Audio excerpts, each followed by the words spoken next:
गुरुदेव के आशीर्वाद से प्राचीन मंत्रों की इस श्रृंखला में एक बार फिर आप सभी का स्वागत है। धनतेरस 13 दीपक का ये महा त्योहार, आपको केवल 13 दीपक लगाने हैं और उनमें क्या क्या चीज़ डालनी है इस वीडियो में हम आपको बताने वाले हैं, इसलिए इस वीडियो को अंत तक ज़रूर देखिएगा। 13 दिए आप आपके घर में ज़रूर जलाइएगा और नहीं हो सके तो कम से कम एक यम का दीपक तो आपको जलाना ही चाहिए। दीपक जलाना अपने आप में एक पूजा होती है और ये बहुत ही महत्वपूर्ण हिस्सा होता है। सरसों के तेल का दीपक भी जला सकते हैं, देसी घी का दीपक भी जला सकते हैं, हमारे धर्म में प्रावधान है। आखिर ये दिए हम क्यों जलाते हैं, आज हम आपको इस वीडियो में सब चीज़ें बताएंगे। आपकी सारी इच्छाएं पूरी होगी और रुके हुए कार्य जो अधूरे जो भी इच्छाएं आपकी वो भी सब पूर्ण होती है इन दियों को जलाने से। दरअसल हिंदू धर्म के अंतर्गत धनतेरस के दिन 13 दियों का विधान आता है और इन 13 दियों को जलाने से आपकी कई प्रकार के दुख, कई प्रकार के जीवन में आ रही समस्याएं सब दूर होती हैं। सुख समृद्धि का वास आपके जीवन में होता है। माना जाता है कि धनतेरस के दिन 13 दिए प्रज्वलित करने से घर की सारी नकारात्मक ऊर्जा बाहर निकल जाती है और इन दियों के उपयोग से हमारे जीवन में जितने भी कष्ट हैं वो जल करके खाक हो जाते हैं और हमारी मनोकामना पूर्ण हो जाती है। लक्ष्मी पूजा का अर्थ धन से ही नहीं होता है, लक्ष्मी का अर्थ होता है सुख समृद्धि स्वास्थ्य। स्वास्थ्य से याद आया कि धन्वंतरी देव आज ही के दिन यानी कि धनतेरस के दिन औषधि कलश लेकर के इस धरती पर प्रकट हुए थे। आइए जानते हैं 13 दिए क्यों जलाने हैं और कैसे जलाने हैं। आपके जीवन के कष्ट दूर होने वाले हैं, अंधकार दूर होने वाला है। हर एक दीपक आपकी समस्याओं का अंत कैसे करेगा, आइए इस वीडियो में जानते हैं। सबसे पहले आपको ये ध्यान रखना है कि जो 13 दीपक आप जला रहे हैं वो आपको मिट्टी के दीपक होने चाहिए या आटे के दीपक भी आप बना सकते हैं। धनतेरस के दिन शाम को शुभ मुहूर्त जो है 6:18 से 8:14 तक ये दीपक आपको प्रज्वलित करने हैं। ध्यान रखें, अगर आप तिल के तेल का दीपक नहीं जला सकते हैं तो कम से कम आपको सरसों के तेल का दीपक जलाना चाहिए। साल में ये एक ही दिन सबसे विशेषकर दिन होता है, जो हमारा त्यौहार जो सबसे उत्तम त्यौहार माना जाता है। हमारे समस्त देवी देवता को प्रसन्न करने के लिए ये उत्कृष्ट दिन माना जाता है। सबसे पहले प्रथम पूजनीय गणेश, मन में ध्यान करते हुए रिद्धि सिद्धि के दाता को आपको दीपक प्रज्वलित करना है और साथ ही साथ उस दीपक के अंदर आपको एक इलायची डाल देना है। रिद्धि सिद्धि के दाता आपके जीवन के विघ्नों को हर लें। आपको भगवान से प्रार्थना करनी है कि मेरे जीवन में आ रहे जितने भी दुख हैं उनको आपको हरना है, सुख संपदा का वास मेरे जीवन में हो। आपको ऐसी प्रार्थना करनी है, माता लक्ष्मी से प्रार्थना करनी है और कुबेर जी का भी आह्वान आपको करना है।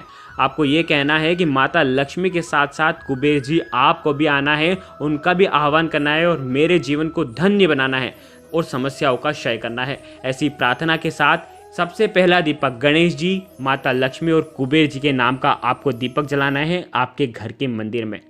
दूसरा दीपक आपको धन्वंतरी देव के नाम से जलाना है। कच्ची मिट्टी का दीपक या आटे का दीपक भी ले सकते हैं। आपको दीपक जलाना है, दीपक में आपको एक लौंग डालनी है। आप ऐसी प्रार्थना करें कि निरोगी काया मेरी रहे। आयुर्वेद के देवता, आयुर्वेद की जितनी भी दवाई बनती है माना जाता है कि इन्हीं की देन है। तो समुद्र मंथन के दौरान कलश लेकर के जो प्रकट हुए थे, ऐसे धन्वंतरी देव के नाम का आपको ईशान कोण में एक दीपक प्रज्वलित करना है और उसके अंदर आपको एक लौंग जरूर डालना है। ध्यान रखें, धनतेरस के पहले ही आपको आपके घर से सारी एक्सपायर्ड मेडिसिन जिनकी तारीख निकल चुकी है वो सब आपको फेंक देनी है। धनतेरस के दिन आपको ऐसी दवाइयाँ घर में नहीं रखनी चाहिए। तीसरा दीपक आपको जलाना है यम के नाम का। मिट्टी का भी दीपक ले सकते हैं, आटे का दीपक भी आप घर में बना सकते हैं। ध्यान रखें, आप जब यम का दीपक जलाएंगे उसके अंदर आप एक कौड़ी ज़रूर डाल दीजिएगा। ये यम का दिया आपको शाम को मुख्य द्वार पर यमराज के लिए। ध्यान रखें, इस दीपक के नीचे आपको कम से कम 5 धान रखना है। कम से कम थोड़े से गेहूं चावल रख करके आपको दक्षिण दिशा की तरफ मुख होना चाहिए इस दीपक का और यम के नाम का आपको एक दीपक जलाना चाहिए।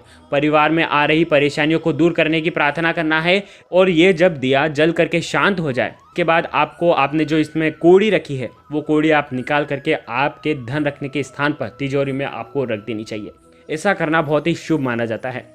चौथा दीपक आप जो जलाएंगे वो चित्रगुप्त के नाम का जलाएंगे, जो हमारे घर में खुशियाँ लेकर के आते हैं, हमारे पुराने कर्मों का क्षय करते हैं, हमारे पुराने जन्म के जो भी कर्म हैं, जो भी पाप हैं उनको फाड़ करके, उनको खत्म करके हमारी नई किस्मत लिखे, इसलिए हमें चित्रगुप्त के नाम का एक दीपक जलाना चाहिए।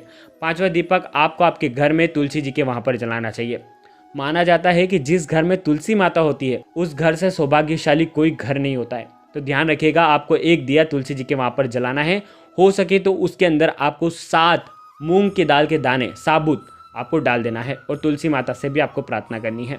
6ठा दीपक आपको आपकी परिंडी में, या आप जहाँ पर भी आपका मटका हो वहाँ पर, या आप जहाँ कहीं भी आपकी टंकी हो, पानी की टंकी हो या जल का स्थान जहाँ कहीं भी हो, वहाँ पर आपको ये दीपक प्रज्वलित करना है और उस दीपक के अंदर आपको इत्र डाल देना है, या आप गुलाब की पत्ती भी डाल सकते हैं। ऐसा करना बहुत ही शुभ होता है।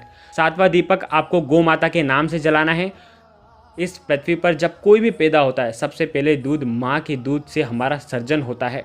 इसके बाद गौ माता हमारी दूसरी माँ होती है, फिर हम उनका दूध पीना शुरू करते हैं। इसके साथ साथ हम बड़े होते हैं।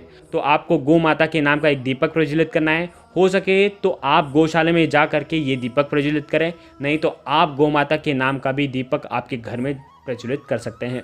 8वां दीपक आपको आपके घर के आंगन में, आंगन नहीं है तो आप आपके घर में बीचों बीच मध्य स्थान पर, ब्रह्म स्थान पर, जो आपके घर का जो सेंटर पॉइंट है वहाँ पर आपको दीपक जलाना चाहिए। हो सके तो उसके अंदर आपको एक बताशा डाल देना चाहिए, बताशा का थोड़ा सा चूरा डाल देना चाहिए, या हो सके तो आपको कम से कम 7 साबुत चावल के दाने उस दीपक के अंदर डाल देना चाहिए। 9वां दीपक आपको आपके घर के बालकनी में या तो आपकी छत पर आपको प्रज्वलित करना चाहिए और उसके अंदर आपको 7 पीली सरसों के दाने आपको डाल देना चाहिए। आपके घर में जितनी भी काली नज़र होगी, बुरी नज़र होगी, वह सब उतर जाएगी और जीवन में खुशियाँ ही खुशियाँ आएगी। 10वां दीपक आपको आपके पितरों के नाम से जलाना है। पितरों के नाम से जलाना है तो दक्षिण दिशा की तरफ मुख करके आपको ये प्रज्वलित करना है। दीपक का मुख भी दक्षिण दिशा की तरफ होगा और पितरों को प्रणाम करना है। और हो सके तो आप इसके अंदर साबुत काले तिल के जो 7 दाने हैं आप डालें और पितरों के नाम का एक दीपक, दक्षिण मुखी दीपक आपको प्रज्वलित करना है। 11वां दीपक जो है वो आपको गंगा मैया के नाम से प्रज्वलित करना है, जहाँ मृत्यु के बाद सभी की अस्थियाँ विसर्जित की जाती हैं। साथ ही साथ आपको उसके अंदर आपको पीले चावल, हल्दी वाले चावल आपको उसके अंदर डाल देना है और ये दीपक जलाने से आपके घर में सुख समृद्धि आएगी। घर में किसी भी प्रकार का पाप होगा तो वो खत्म हो जाएगा। 12वां दीपक आपको आपकी तिजोरी के वहाँ पर रखना है, जहाँ पर भी आप धन रखते हैं वहाँ पर आपको ये दीपक प्रज्वलित करना है। दीपक जलाते समय आपको ओम श्रीम नमः या महालक्ष्मी नमः आपको वहाँ पर मंत्र का जाप करना है। जितना भी आप जाप करें, 108 बार अगर जाप कर सकते हैं तो अति उत्तम है। वहाँ पर आपको जाप करना चाहिए, ओम श्रीम नमः का जाप करना चाहिए और जीवन में आ रही दुख दरिद्रता को दूर करने की माता लक्ष्मी से आपको प्रार्थना करनी चाहिए। ये दीपक जो आप जला रहे हैं ये आपके जीवन में जो भी बाधाएं आ रही हैं धन से जुड़ी हुई, उन सभी को दूर करता है। 13वां दीपक आपको आपके घर के रसोई घर में जलाना है, जहाँ पर अन्नपूर्णा माता से आपको प्रार्थना करनी है। अग्निदेव के नाम का आपको ये दीपक जलाना है। 5 दाने गेहूं के इसके अंदर आपको डालना है। 1 चुटकी आटा भी आपको इसके अंदर डाल देना है। आपके जीवन में कभी भी अन्न की कमी ना हो, इसलिए आपको अन्नपूर्णा माता के नाम का एक ये दीपक जलाना है। हमने आपको इस वीडियो के अंदर आपको 13 दीपक प्रज्वलित करने के लिए बोला है। ये 13 दीपक आपके जीवन की हर समस्या को दूर करेंगे। ये सभी शास्त्रीय उपाय हैं। धनतेरस के दिन आपको ये दीपक प्रज्वलित करना चाहिए। हो सके तो एक दीपक और आपको जलाना चाहिए। वो दीपक आप किसके लिए जलाएंगे? आपके घर के कुल देवी देवता के नाम का एक आपको दीपक और जलाना चाहिए।